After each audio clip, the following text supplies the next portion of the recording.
خۆشەویستان لە تەوەری یەکەمی ئەمڕۆماندا باس لە کاریگەری دیوی عەفو باس لە شوێنەواری بێموچەیی لەسەر ناجێگیری دەرونی هاوڵاتیانەکەین. بێگومان ڕۆژمێر تەقویم مانگ لە هەموو دنیاە 30 ڕۆژ جارێک فەرمانبەر لە بەرامبەر ئەو ئەرک و کاری کە جێبەجێیەکات بێگومان موچەکەی خۆی پاداشتەکەی خۆی وەرئەگرێت. بەڵام بەداخەوە لە هەرێمی کوردستان مانگ لە 30 ڕۆژ تێپەڕیوە. ئێستا ئەتوانین ئەمڕۆ بڵین 76 دوانزەی 2024 چکە ماوەی 76-77 ڕۆژە موچە دابەش نەکراوە. ئەوە جگە لەوەی دیسانەوە ساڵ لە هەموو دنیا 12 مانگە، لە هەرێمی کوردستان ساڵ 9 مانگە، چونکە 9 مانگ موچە خۆران موچە وەرەگرن و 3 مانگەکەی تری دەسەڵاتداران حەپەلوشەکەن و نایدەن بە فەرمانبەران و ئیتر بەم شێوازە ئیژەکرێت. ئەمە کاریگەریەکی ئێجگار گەورەی لەسەر دەرونی فەرمانبەران دروست کردووە. ڕاستەوخۆ ناڕاستەوخۆش بۆ هەموو تاکێکی هاوڵاتیان، چونکە کاتێک فەرمانبەر موچە وەرەگرێ ئەچێتە بازار ئەم پارەیە خەرجەکە، کافێ فرۆشیاریش بازاڕی ئەبێ و دوکانی ئەبێت. و ئەمە گرفتی لە نێوان هاوسەرانە دروست کردووە، لە نێوان منداڵ و باوک دایکا دروست کردووە، لە نێوان کرێکی و خاوەن ماڵا دروست کردووە. زۆر درێژە بە پێشەکەیکە نادەم بۆ ئەم تەوەریە میوانداری زۆر بەڕێز مامۆستا کامەران فەتاح توێژەرمان کردووە کە بە سوپاسەوە بەڕێزیان لە ستۆدیۆ لەگەڵمان. مامۆستا بە حکمەوەی جەنابەت موچەخۆریت مامۆستایت خزمەت ئەکەی، ئەرکێکی گەورەت لەسەر شانە کە پێگەیاندنی نەوەی داهاتووی ئەم میلەتەیە. هەر بەڕاست نەدانی موچە لە کات و ساتی خۆیە ئەمە لایەنەکانی ئۆپۆزیسیۆن و بەشێ لە میدیا گەورەیان کردووە لە نەما گرفتی دروست کردو و کێشەی ناوەتەوە، یا بە فعلی کاتێک مامۆستا و فەرمانبەر موچە لە کاتی خۆیان وەرناگرێ کێشەی هەم دەرونی هەم کێشەی دیکەشی بۆ دروستە بێ لە ژیانی ڕۆژانەیە. بەنای خۆی گەورە دەستان خۆش بێ، بابەتێکی هەستیارە و بابەتێکی گرنگە. تەبەن ئەم بابەتە دوو ڕەهەندی هەیە، هەم ڕەهەندێکی کۆمەڵایەتی ئەم ڕەهەندێکی سیاسیش بەڕاستی بابەتی موچە و بابەتی بژێوی ژیان بەڵێ بابەتێکی داراییە، بەڵام پەیوەستە بە لایەنی کۆمەڵایەتی و لایەنی سیاسیشەوە. کاتێک کە هەر دەسەڵاتەگرێتە دەست دووشتی لەسەر واجبە. یەکەم ژیانی بژێوی ژیانی خەڵک، دووەم پاراستنی ئەمنیەت و ئاسایشی خەڵکی. ئەمە خۆی گەورەش لە قورئانە بۆی بەیان کردوین کە کاتێکە منەت بەسەر مرۆڤەکان ئاکا باسی دووشتەکە ئەطعەمەهم من جوع و ئامەنەهم من خەوف. مرۆڤیش بەڕاستی بۆ دووشتە هەوڵەیە. هەر کاتێک ئەم دووشتە کەوتنە تێکچوو و کەوتە بابەتی ئەوەی کە خەڵک قەلەقی بۆ دروست بوو، واتە قەلەقی بۆ ژیان و قەلەقیش بۆ بابەتی باری ئەمنی دروست بوو، ئەو کاتە مرۆڤ شڵەژانی بۆ دروستە بێ. ئەم شڵەژانە کە دروستە بێ کاریگەری لەسەر پێکهاتی کۆمەڵایەتی دروستەکە و کاریگەریشی لەسەر بارودۆخی سیاسی دروستەکە. کاریگەری دروستبوون لەسەر بارودۆخی سیاسی ئەوەیە کە هەر بەڕاستی کۆمەڵە حیزب لە ڕووی سیاسیەوە حکومڕانی ئەم خەڵکەکان ئێستا ئەیانەوێ بە ئالێتێ لە ئالێتەکان هەندێک پەیام بگەێنن. یەکێک لەو پەیامانەی کە ئێگەێنن و هەستی پێەکەین هەم لە ڕووی سایکۆلۆژی ئەم لە ڕووی دەرونی ئەوەیە کە ئەو جۆرە حکومڕانە حکومڕانێکی کاتیە. چونکە هەر کاتێک دەسەڵاتێک نەیتوانی خەڵک بژێنێ و خەڵک ئەمنێتی بۆ دروستکە ئەو دەسەڵاتە ئۆتۆماتیکی دەسەڵاتێکی کاتی ئەبێ. ئەوتە لە سایکۆلۆجیای ئەو حیزب و دەسەڵاتدارانە ناتوانن بە بەردەوامی حکم بکەن. ئەوە هەموو بینیومانە لە مێژووە. حکوومەتێک ئەتوانێت بەردەوام حکومڕانی بکات کە لەگەڵ خەڵکەکەی ئەم دوو بابەتەی بۆ فەراهەم بێنێ. هەر بەڕاستی خەڵک بارودۆخی شڵەژاوە، هەر بە فعلی خەڵک بارودۆخی دەرونی ناجێگیرە. بۆ چونکە ئەمڕۆ خەڵکی ئێمە بێموچەیە، بێبژێویە. بەڕاستی خەڵکیش کاتێکە پێداویستێکی ژیانی دابین ناکرێ لاسەنگ ئەبێ. یخۆ مرۆڤ پێویستی بە چییە؟ یەکێک لەوانە پێویستی بە بابەتی ڕوحیە، ئێوە پەیوەندی مرۆڤەکان لەگەڵ خوای گەورە، پێویستی بە بابەتی کۆمەڵایەتیە، پەیوەندی مرۆڤەکان لەگەڵ خەڵکیە، پێویستی بە بابەتی داراییە، بۆ ئەوەی ژیانێکی ڕێکی هەبێ، پێویستی بە بابەتی سەحیە. یەخۆ هەندێک لەم بابەتانە پەیوەستە بە بابەتی داراییەوە. کەسێک کە بابەتی بواری سەحی ناجێکی لەبێ ئەی بەچی چارەسەریکە؟ کەسێک کاتێک کە بابەتێکی کۆمەڵایەتی بۆ دروستە بێ ئەی بەچی ئەو بارە کۆمەڵایەتی لەسەر خۆی ئەی کەسێک ئێوە لە ژیانە پێشکەوێ هەر بەڕاستی یانی ئێستا خەڵکێک کەسێک مامۆستایە پزیشکە ئەندازیار ئەوێ لە بواری پیشەکەی پێشکەوێ ناتوانێ ئەی ناتوانێت بچێت دەورەیەک ببینێ ئەمە کاریگەری لەسەر دەروون دروستە بێ ینی ناتوانێت پێشکەوێ. بۆیە بەڕاستی پێکهاتەی کۆمەڵایەتی کۆمەڵگەی کوردی نەبێ پێکهاتەی کۆمەڵایەتی کۆمەڵگەی کوردی نەبێ ئەو بارودۆخەی کە لە کاتی کۆرۆنایە لە ئەوروپا ڕوویا و هەموو خەڵکی چوون بازارەکانیان تێکشکان لەبەر ئەوەی کە نەیانەتوانی خۆراک پەیدا بکەن ئەم بارودۆخە خراپترە بێ. ئەو بابەتە کۆمەڵایەتی چییە کە لەناو کۆمەڵگەی کوردیا هۆکارە بوو ئەوەی تا ڕادەیەک خەڵکی ئێستا تا ڕادەیەک خەڵکی ئێستا توانیوێتی کەمێ زاڵ بێ بەسەر ئەو بارودۆخە نائارامی و شڵە ژاوێ دەرونەیە هاوکاری تاکەکانە بۆ یەکتری. یعنی ئێستا ئێمە لەناو کۆمەڵگەی کوردیا بەڕاستی ئەگەر کەسێک باری دارایی لاواز بێ کەسێکی کە بۆی پڕکاتەوە یعنی سێکی ئەمڕۆ و ڕێکخراوە خێرخوازیانە یعنی ئێمەمانە بەکەم نەگرین ئەمانە ئەتوانم بڵم هۆکارێکن بۆ مانەوەی کۆمەڵگەی کوردی ئەم ڕێکخراوە خێرخوازیانە و ئەو کەسایەتیانەی کە خێرەکەن ڕێکخراوەکان نا یعنی خەڵکێک ئەمڕۆ پێویستی بە هاوکارەیە هەر ئەوەندەی دەرئەخرێ لە کەناڵەکەی ئێوە یا لە کەناڵێکی کە بە زیاد لەوە هاوکاری ئەکرێ ئەمانە بوونەتە هۆکاری و کە کۆمەڵگەکەمان تێک نەچێ خەڵک لە بواری دەرونی تێکشکاوە بەس هێشتا لە بواری کۆمەڵایەتی خەڵک تێک نەشکاوە بۆیە کۆمەڵگاکە تێک ناچێ ئەمەش بۆتە پارسەنگێ بۆ ئەم دەسەڵاتەی ئێستا ئەم دەسەڵاتە پیانوانە بێ خەڵک ترسنۆکە پیانوانە بێ خەڵک ناتوانێ خەڵک هەمووی ئەتوانێ خەڵک ترسنۆکیش نییە بەس هێشتا نەگەشتۆتە ئاستی ئەوەی کە شیرازەی کۆمەڵایەتێکە تێکچێت چکە کە خەڵک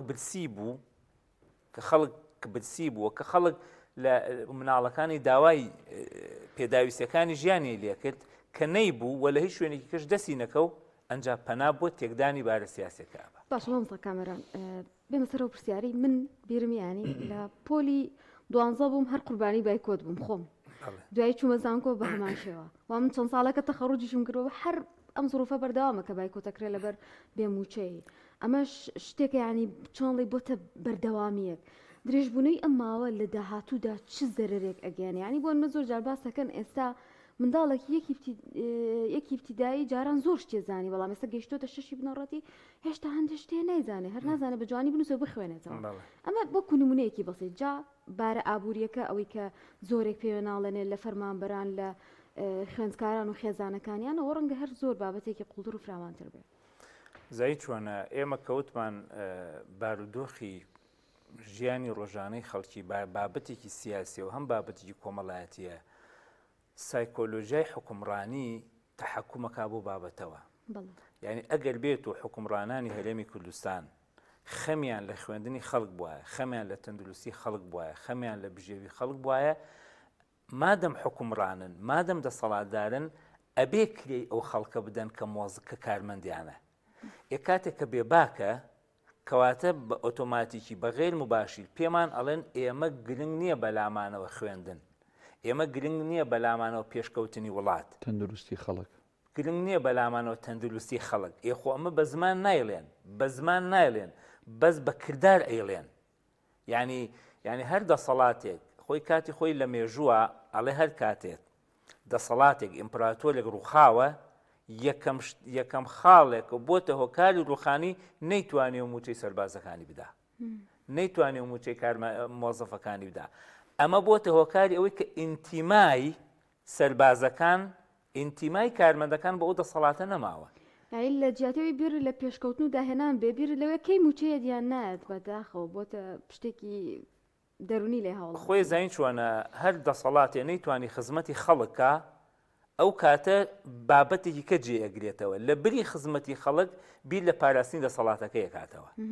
هەر دەسەڵاتێ بیر لە پاراستنی دەسەڵاتی خودی خۆی کردەوە هەم ناتوانێت خەڵک بپارێزێ و هەم ناتوانێت خزمەتی خەڵکیشکە و هەم ناتوانێت خەڵکیش پێشخا. بۆ چکە سەیری کە ئێمە ئەمڕۆ لە ناو پرۆسی پەروەردەیان شڵەژانی بارودۆخی سیاسی حکومڕانی هەرێمی کوردستان گەشتووەتە ئاستی ئەوەی کەسێک پێشنیارێکەکە بۆ وەزارەتێک پێشنیارێکەکە ئەم پێشنیارێک کرێ بە پرۆسی پەروەردە ئەم پێشنیارێک کرێ بە پرۆسی بواری یعنی پێشنیارێک ئەبێتەوە کاری ڕێڕێوەک تێگەچێ ینی کاتێ زۆر جار هەندێک شت دێتە ناو پرۆسی پەروەردەوە هەر ئێمە وەکو ئەوی کە لەوێ کارمەندێکی پەروەردەین ینی هەر ئەسڵەن گاڵتەمان بۆ بابەتە پێمان سەیرە کە عەقڵێتێک هەبێ ئەم بابەتانە هێنابێتە ناو ئیشەکەوە بۆ چکە شەڵەژان دروستە بێ پێیان وایە ئێمە بەم ئاراستەی ئەتوانین برەو بەم ئیشە بدەین بۆیە بەڕاستی بابەتی نەخوێندن بابەتی ناتەندروستی ژیان هەمووی ئەمانە بەڕاستی پێوەستە بە بارودۆخی سیاسیەوە سایکۆلۆجیا ینی ئەم بابەتی نەدانی موچەیە ئەگەر هەر ئێستا بێ ئەکرێت جێ قسە بێ بڵین بەغایە ئەکرێ ینی بەس ئەمە لە کاتی لە هەفتاکان و لە شەستەکانیشا وەرن کاکە ئێوە کەناڵەکەی جەنابتان هەندێک خەڵکی بەتەمەن بێنن کە کاتی خۆی پێشمەرگە بووە بزانە چەند مانگ جارە مەعاشیان وەرگرتووە یخۆ ئەو کاتە بابەتی نەود نەبووە ئەو کاتە بابەتی بەغداد نەبووە ینی ئەو کاتەش هەر بە هەمانش ئەمە زەین چۆنە ئەمە فکرەی حکومڕانی ئەم جۆرە دەسەڵاتی هەرێمی کوردستانە بۆ چکە ئاڵە لای خۆمان هەمیشە وتوانە یاخوا ئیش و بکرێتە ئاغا ئیش نەکەوێتە پیاوەکانی ئاغا ئەم دەسەڵاتی ئێمە ئاغانین پیاوەکانی ئاغان هیچ کاتێ پیاوەکانی ئاغاش نەیانتوانەوە خزمەتی خەڵکی بکەن و هەمیشە توندوتیژیان بەرامبەر خەڵکی بکەن. باشە مامۆستانی ئێمە نزیکترین ڕووداوی جەرگبەر کە کەوتنی لە دوای کەوتنی ڕژێمی بەشار ئەسەد یەک تینیا تراژیدیامان بینی ینی زۆر جار من بیرمەکرم و خۆیان بە قوربانت بم ینی ئەم سەبر و تەحەمولی خۆی پەروەردگار ینی ئەم هەموو زوڵمەکراوە خۆی پەروەردگار هەروەکو بڵێ هەر کاتی داوە بەم زاڵمە ئاخری قڵمە نەیگرێ بەڵام قسەکە لەوەیە وەک هۆنیاخانیش باسی کرد ئەوە نزیک بە 10 ساڵە 11 ساڵە موچەخۆر و فەرمانبەری هەرێمی کوردستان لەم بارودۆخە دەرونیەیان بەڕاست ئەم سەبر و تەحەمولی موچەخۆران و فەرمانبەران تاکەی ینی ئەمە پرسیارە جدیەکەیە هەر بایکۆتێک هەر نەچوونێک بۆ فەرمانگەکە و نەچوونێک بۆ قوتابخانەکە کارەکە چارەسەرەکە یان ئەبێ فەرمانبەرانیش بچنە ئاستێکی تر کە بیر لەوە بکەنەوە پێویستە ئەم بابەتێت تر کۆتایی پێبێنن بەڕاستی. کاکدانا دەسەڵاتی سیاسی کاتێک ئەڕۆخێ پێکهاتەکانی کۆمەڵگە یەکگرتوو بن بۆ بابەتە ینی تەبەن لە سووریا شەڕ زۆر کرا وانە شەڕ زۆر کراوە بەڵام لە کۆتاییە پێکهاتی سەربازی ڕژێمی ئەسەد لە دیمشق شەڕیان نەکرد پێکهاتی سەربازی یانیواتە ئەوەی کە دیمشق گیرا ئەو شەڕە نەبوو کە لە شوێنەکانی کە گیرا بۆیە پێکهاتی کۆمەڵایەتی ئەبێ یەک دەست بن بۆ ڕوخاندنی دەسەڵاتێک یعنی ڕوخاندنی دەسەڵاتێک تەنها بە بایکۆتی مامۆسا و تەنها بە بایکۆتی دەوائیرەکان ناکرێ بەڕاستی بۆیە ئەبێ پێکهاتی کۆمەڵایەتی لە سەرباز و لە کارمەند و لە جەماوەر و لە کەسێکی بازار کە دوکاندارێک کە ئێستا بازاری نێو کرێ دوکانەکەی پێنادرێ ئەبێ بگاتە ئاستی قیمە هەموو ڕایەڵەکان پێ ئەبێ ڕایەڵەکان هەموو بگاتە ئاستی قیمە ئەو کاتە دەسەڵاتەکە ئەتوانن بگۆڕن یعنی سیرکە عادەتەن ئێمە هەمومان ئەڵین خوایە گیان ئەم دەسەڵاتە لە ناوبەری ئاخر خۆ ئەزاین چۆنە هەمیشە هەموو شتێ بە دوعاکردن نابێ دوعاکردن ئەبێ کۆکەیشی لەگەڵا بێ بەڕاستی یعنی مرۆڤ کە ئەڵێ خوایە ئەم دەسەڵاتە لە ناوبەری بەڕاستی دەسەڵات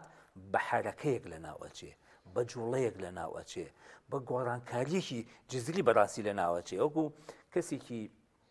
شارەزا قسێکی زۆر جوانی هەیە ئەڵێ ئەگەر تاکەکانی کۆمەلگا تاک بن ئەوە هەر ئەبیا دوو حاڵەتیان لەبەرە یا ئەبێت دوعا لە دەسەڵات بکەن یا ئەبێ ببن بە پیاوی دەسەڵات بەس ئەگەر بیانەوێ بیگۆڕن و گۆڕانکاری دروستکەن ئەبێ لەناو پێکهاتێکی حیزبیە و لەناو پێکهاتێکی کۆمەڵایەتی یەکگرتووە کۆبنەوە ئەنجا ئەتوان ئەو دەسەڵاتە بگۆڕن بەڕاستی یعنی ئەوەی کە ئەڵێ لە سووریا ئەوەی کە لە عێراق بەڕاستی ئەمانە تەنها بە دوعاکردنی سەر مینبەرەکان و تەنها بە دوعاکردن بەڕاستی نەڕۆخاوە بەڵکو دوعاکردن هۆکارێکە بۆ پێشکەوتن، هۆکارێکە بۆ پاڵپشتنیکردنی خی گەورە، یعنی کاتێکە پێغمبەر ساسم لە شەڕی بەدرا مسلمانەکان بەرامبەر قوڕیشیەکان وەستاون، ئەنجا پێغمبەر ساسم دوعاکە خوایان ئەم سەربازانە سەرخی بەسەر ئەم زاڵ مستەمکار و بێباوەرانە نەک لە ماڵەوە دانیشت نەک بەڕاستی ئێمە پێمان وا بێدەسەڵات خوای گەورە حتمما ئەمە سروشتێکی کەونیە، خوای گەورە هەر دەسەڵاتێک گەشتە قیمەی زۆڵمکردن خوای گەورە هۆکارێکی بۆ ڕەخسێنێ بۆ لە ناوبردنی، چکە خوای گەورە خۆی ئەفەرمێت تیلکە الئەیام نداولها بین الناس. بۆیە بەڕاستی ناکرێ هەمیشە کەسێک بە بەردەوامی لەسەر دەسەڵات ستەم بکات، چکە پێکهاتەی مرۆڤایەتی تێگەچێ، ئیلا ئەبێ چی بێ؟ ئیلا ئەبێ ئەو دەسەڵاتە گۆڕانکاری بەسەرا بێ. هەر کاتی ئەوی دیکەش کە دێتە سەر حکم